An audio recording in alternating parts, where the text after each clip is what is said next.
नमस्कार दोस्तों। तो आज के इस वीडियो में हम क्लास 10th का आयतन और पृष्ठीय क्षेत्रफल का सारे फार्मूले का रिवीजन करेंगे। ठीक है, तो सबसे पहले बात करते हैं घन और घनाभ की। घन और घनाभ, ठीक है। आपको इसका आकृति तो बनाने आता ही होगा।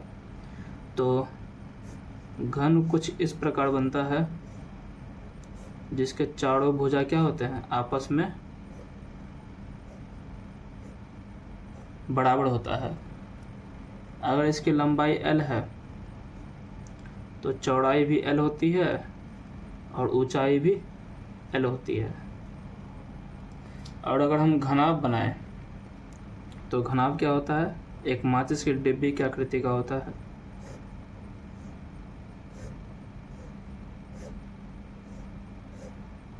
कुछ इस प्रकार, ठीक है। अगर माने इसका हम की लंबाई L है तो चौड़ाई अलग होगा, मान लेते हैं चौड़ाई B, और ऊंचाई भी अलग होगा, मान लेते हैं H। ठीक है, चौड़ाई क्या माना हमने, H। तो अब इसके फार्मूले को देखते हैं। सबसे पहले बात करते हैं घन का। तो घन का पृष्ठीय क्षेत्रफल, कुल पृष्ठीय क्षेत्रफल का फार्मूला होता है 6 इंटू भुजा स्क्वायर। ऐसा क्यों? क्योंकि ये इसमें 6 वर्ग का आकृति का सतह है। ठीक है, तो इसमें 6 वर्ग आ जाते हैं, एक पीछे एक आगे, दाएं बाएं ऊपर नीचे, 6 वर्गाकार आकृति से बना होता है ये। इसीलिए ये होता है 6 गुने भुजा स्क्वायर।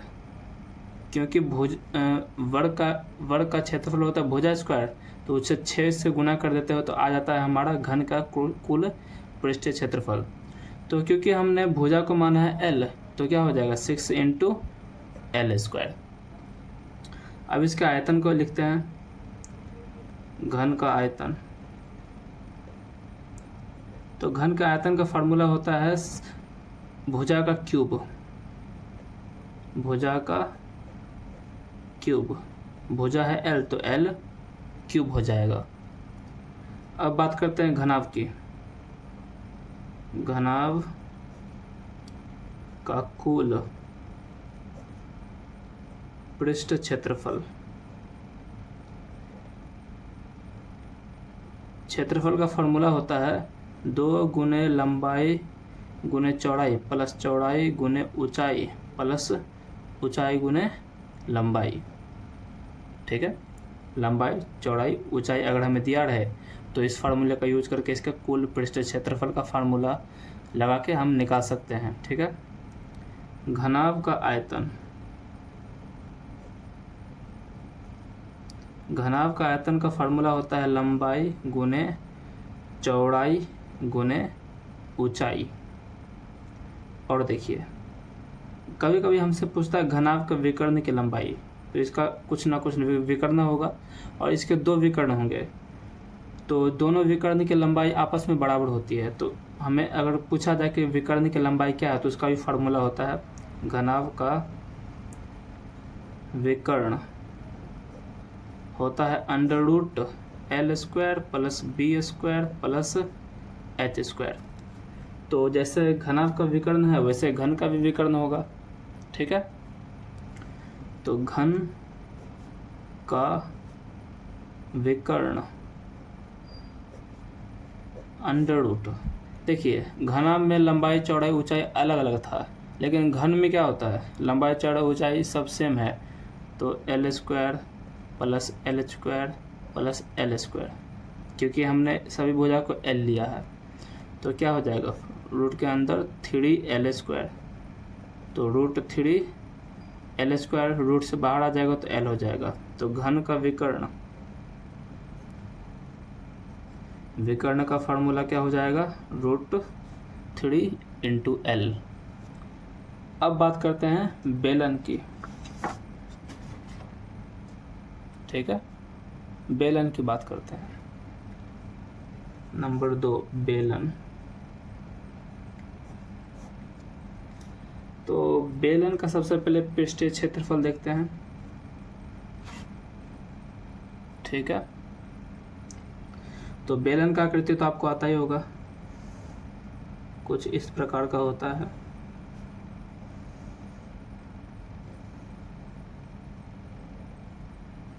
जिसमें ये बेलन की त्रिज्या होती है जिसे r से दिखाते हैं, ये ऊंचाई होती है जिसे h से दिखाते हैं। ठीक है, तो बेलन का पृष्ठीय क्षेत्रफल, बेलन का पृष्ठीय क्षेत्रफल का फार्मूला होता है 2πr(h). ये जो 2πr(h) होता है ये वक्र पृष्ठीय क्षेत्रफल होता है, ध्यान से समझिएगा। ये 2πr(h) क्या होता है, ये जो वक्र है, ये गोलाकार भाग, ये वाला भाग, ये वाला भाग, केवल इसका क्षेत्रफल का फार्मूला है। हमें यहाँ पे संपूर्ण, यहाँ पे लिख देते हैं क्या, संपूर्ण। संपूर्ण में क्या होगा, नीचे का जो एक वृत्ताकार आधार है और ऊपर जो वृत्ताकार आधार है, दोनों का क्षेत्रफल जुड़ेगा। तो नीचे का वृत्ताकार आधार का क्षेत्रफल क्या होगा, πr², ऊपर भी πr², तो 2πr² जुड़ेगा। किस में जुड़ेगा, संपूर्ण पृष्ठीय क्षेत्रफल जब पूछे तब। तो इसमें से हम 2πr कॉमन ले लेते हैं, अंदर h प्लस r बचेगा। तो ये हो गया संपूर्ण पृष्ठीय क्षेत्रफल का फार्मूला।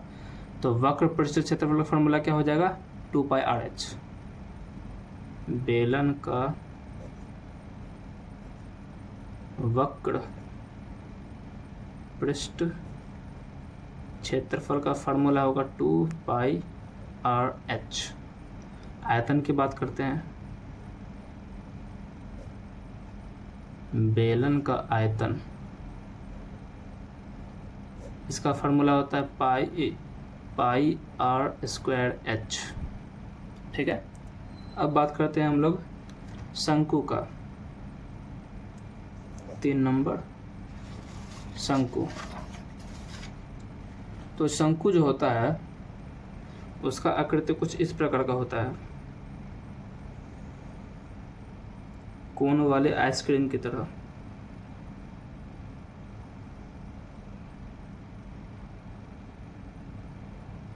ठीक है, ये त्रिज्या होती है, r से दिखाते हैं, और ये जो ऐसी वाली लंबाई है इसे तिर्यक ऊंचाई कहते हैं, जिसे l से दिखाते हैं। और एक उसका ऊंचाई भी होता है, आधार से लेकर के इस शीर्ष तक की ऊंचाई को h से दिखाते हैं। ठीक है, तो सबसे पहले बात करते हैं इसके वक्र पृष्ठ क्षेत्रफल का। ये जो गोलाकार भाग होता है इसमें, उसका क्षेत्रफल का फार्मूला का बात करते हैं।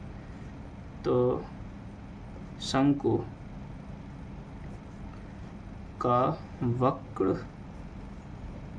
पृष्ठ क्षेत्रफल होता है πrl। अब बात करते हैं संपूर्ण। शंकु का पूर्ण पृष्ठ क्षेत्रफल हो जाएगा πrl, वक्र पृष्ठ क्षेत्रफल प्लस नीचे एक वृत्ताकार आधार है, इसका भी क्षेत्रफल जुड़ेगा, πr²। तो इसमें से हम πr को कॉमन लेते हैं तो अंदर l प्लस r बचेगा, यही हमारा फार्मूला हुआ। अब इसका आयतन का फार्मूला लिखते हैं। शंकु का आयतन, शंकु का आयतन होता है 1/3 πr² h। अब बात करते हैं गोले की।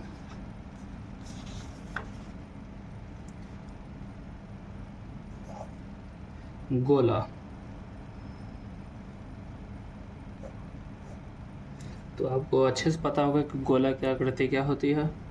जब बहुत सारे जब वृत्त को 3D में घुमाया जाता है तो गोला बनता है, कुछ इस प्रकार दिखता है गोला। क्योंकि अगर आप ऐसे बनाएंगे तो ये वृत्त दिखता है, तो गोला को दिखाने के लिए इसे कुछ इस तरह से कर देते हैं ताकि आपको लगे कि वृत्त ऐसे घुमा हुआ है और गोला लग रहा है। तो गोला में क्या होता है, इसकी त्रिज्या होती है और इसका केंद्र होता है। तो सबसे पहले गोले का संपूर्ण पृष्ठ क्षेत्रफल फार्मूला लिखते हैं। गोले का संपूर्ण पृष्ठ क्षेत्रफल, इसका फार्मूला होता है 4 पाई आर स्क्वायर। ठीक है, आयतन की बात करते हैं। गोले का आयतन, तो इसका फार्मूला होता है 4/3 पाई आर क्यूब। कभी कभी क्या होता है, हमें से पूछा जाता है गोलाकार छिलके का आयतन। तो देखिए, इसे गोलाकार छिलका भी कह सकते हैं या फिर आप इसे वलय भी कह सकते हैं। कुछ इस प्रकार का होता है। टायर आपने देखा होगा ना, वो टायर की तरह है। ये बीच का भाग है, ठीक है, और ये यहाँ पे खाली है, ये वाला खाली है।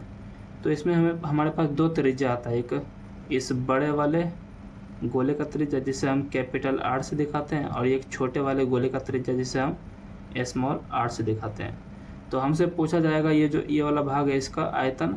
तो बड़े वाले गोले का आयतन में से छोटे वाले गोले का आयतन घटा देंगे तो हमें क्या मिल जाता है, इस छिलके का आयतन मिलेगा। तो यहाँ पे लिखते हैं गोलाकार छिलके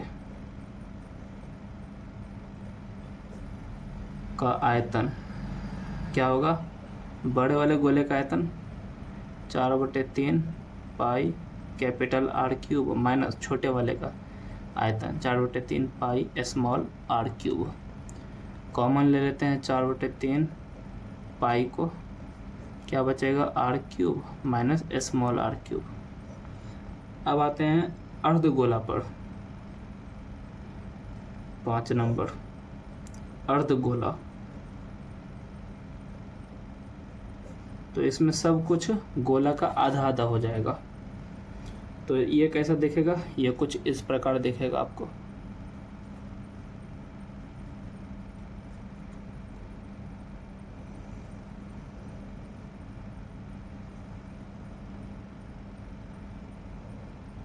ये एक गोले का आकृति है, त्रिज्या आर, ठीक है, केंद्र ओ। तो सबसे पहले अर्धगोला का वक्र पृष्ठ क्षेत्रफल देखते हैं। अर्धगोले का वक्र पृष्ठ क्षेत्रफल क्या होता है, 2 पाई आर स्क्वायर। गोला का आधा हो गया। देखिए, ये वक्र पृष्ठ क्षेत्रफल था, बस ये गोलाकार भाग, गोलाकार ये वाला भाग, ठीक है, ये वाला भाग। लेकिन संपूर्ण पूछा जाए ना, तो एक नीचे जो है ये एक आधार भी है, इसका क्षेत्रफल भी जुड़ेगा। तो अर्धगोले का संपूर्ण पृष्ठ क्षेत्रफल क्या हो जाएगा, 2 पाई आर स्क्वायर प्लस एक इस आधार का क्षेत्रफल पाई आर स्क्वायर, क्या हो जाएगा 3 पाई आर स्क्वायर। आयतन देखते हैं फटाक से। अर्धगोले का आयतन क्या होगा, सिंपल, ये वाला गोले वाले का आयतन का आधा हो जाएगा। तो इसका आधा करेंगे तो 2 आ जाएगा, 2/3 पाई आर क्यूब, ठीक है। अब एक छिन्नक भी होता है, शंकु का छिन्नक, उसके बारे में जानते हैं। शंकु का छिन्नक 6 नंबर। शंकु का छिन्नक, सबसे पहले जानते हैं शंकु का छिन्नक बनता कैसे है। तो जब शंकु को बीच से काटा जाता है, मान लीजिए हमने एक शंकु बनाया,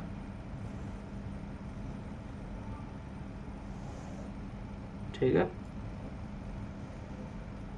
और इसे हमने बीच से एक चाकू से काटा,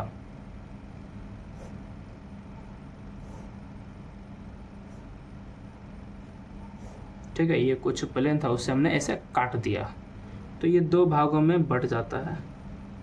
एक इसके ऊपर वाला भाग, इसके नीचे वाला भाग, कुछ इस प्रकार आपको दिखेगा कटने के बाद। दो भाग में बढ़ जाएगा और ऐसा दिखेगा।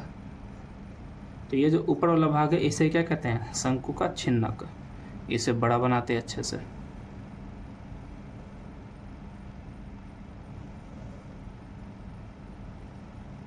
कुछ इस प्रकार। क्या है ये? शंकु का छिन्नक। तो इसमें दो त्रिज्या होगा, एक ऊपर वाला R1 कह दीजिए इसको, एक छोटा वाला इसे R2 कह दीजिए। तो इसका ऊंचाई भी है, ऊंचाई को h से दिखाएंगे, और ये वाला जो ये तिर्यक ऊंचाई है इसे l से दिखाएंगे। तब इसके फार्मूले को लिखते हैं। सबसे पहले इसके वक्र पृष्ठ क्षेत्रफल का फार्मूला लिखते हैं। शंकु के छिन्नक का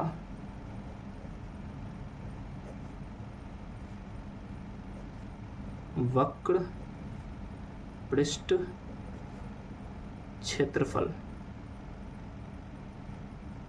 क्या हो जाएगा? पाई R1 plus R2 into L। अब संपूर्ण देखते हैं। शंकु के छिन्नक का पूर्ण क्षेत्रफल, पूर्ण पृष्ठ क्षेत्रफल, एक तो ये होगा वक्र पृष्ठ क्षेत्रफल पाई R1 plus R2 into L। इसमें क्या क्या जुड़ेगा? इसके एक नीचे आधार है इसका क्षेत्रफल, एक ऊपर वृत्ताकार आधार है उसका क्षेत्रफल। तो दोनों वृत्त के क्षेत्रफल का फार्मूला जुड़ेगा। तो नीचे वाला वृत्त का क्षेत्र फार्मूला क्या हो जाएगा? पाई R2 स्क्वायर, और ऊपर वाला पाई R1 स्क्वायर। ठीक है, ये स्क्वायर है, दो नहीं है, स्क्वायर है। आयतन की बात करते हैं। शंकु के छिन्नक का आयतन, इसका क्या होता है? आयतन का फॉर्मूला होता है 1/3 पाई h R1 square R2 square R1 into R2। ठीक है, ये जो L है तिर्यक ऊंचाई, इसका भी एक फार्मूला होता है। शंकु का तिर्यक ऊंचाई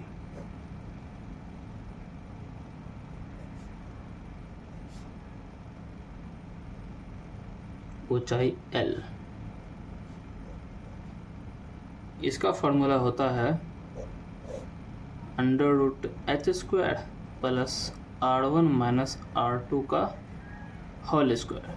अगर आपको R1 दिया, R2 दिया, h दिया है, तो आप ये जो स्मॉल l तिर्यक ऊंचाई है आप आसानी से निकाल सकते हैं। तो इस वीडियो में इतना ही, मिलते हैं नेक्स्ट वीडियो में। तब तक के लिए बाय बाय।